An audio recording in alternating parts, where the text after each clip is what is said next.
नमस्कार दोस्तों, आप देख रहे हैं सिनेमा हॉल और मैं अजय ब्रह्मात्वज। आज पुस्तक चर्चा में मेरी ही पुस्तक है इरफानियत। पीछे आप बुक कवर देख रहे होंगे, उसके बगल में संजय चौहान पर आई पुस्तक का कवर है। संजय चौहान पर आई पुस्तक के लगभग 1.5-2 महीने के बाद ये पुस्तक आई है और इस पुस्तक में काफ़ी मेहनत लगी है, क्योंकि इसमें 36 लेखक शामिल हैं। 36 लेखक जो इरफान को जानते थे, इरफान से परिचित थे, इरफान के काम को उन्होंने देखा, सराहा, पसंद किया। इरफान के निर्माण में, इरफान के विकास में उनका योगदान भी रहा है। वे उसके सहभागी रहे हैं, वे उसके साक्षी रहे हैं। उन सभी की बातों और यादों को समेटता हुआ यह संग्रह आपको इरफान के बारे में बहुत ही गंभीर और विस्तृत जानकारी देगा। इरफान कहा करते थे कि किसी भी चरित्र को समझने के लिए उसके संदर्भ और माहौल को जानना बहुत जरूरी होता है, और इसकी वे गवेषणा करते थे, इसकी वे खोज करते थे किसी भी फिल्म के किरदार को निभाते समय।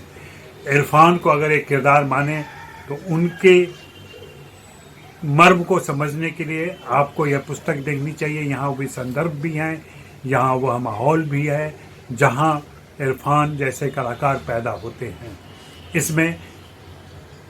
इस पुस्तक में उनके गुरु, उनके बाल सखा, उनके सहपाठी, उनके सहकर्मी, उनके निर्देशक, उनके सहनायिका की बातें हैं, की यादें हैं, और इन सब को समेट कर यह इरफानियत बनी है। इरफानियत शब्द उनके एक गुरु का दिया हुआ है, और उनसे मैंने प्रदीप भार्गव उनका नाम है, जयपुर में रहते हैं।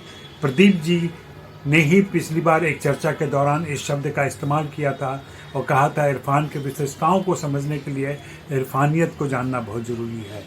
तो इरफानियत यानी इरफान की विशेषताओं को आप इस पुस्तक के जरिए समझ सकते हैं। यह नॉटनल से प्रकाशित हुई है। मैं चाहूँगा, मैं नीचे लिंक डाल देता हूँ कि आप चाहें तो वहाँ से जाकर इस पुस्तक को खरीद सकते हैं। इरफान की संपूर्ण यात्रा पर यह मेरी दूसरी पुस्तक हो जाएगी। पहली पुस्तक इरफान और कुछ पन्ने कोरे रह गए, उसके बाद आई है यह पुस्तक।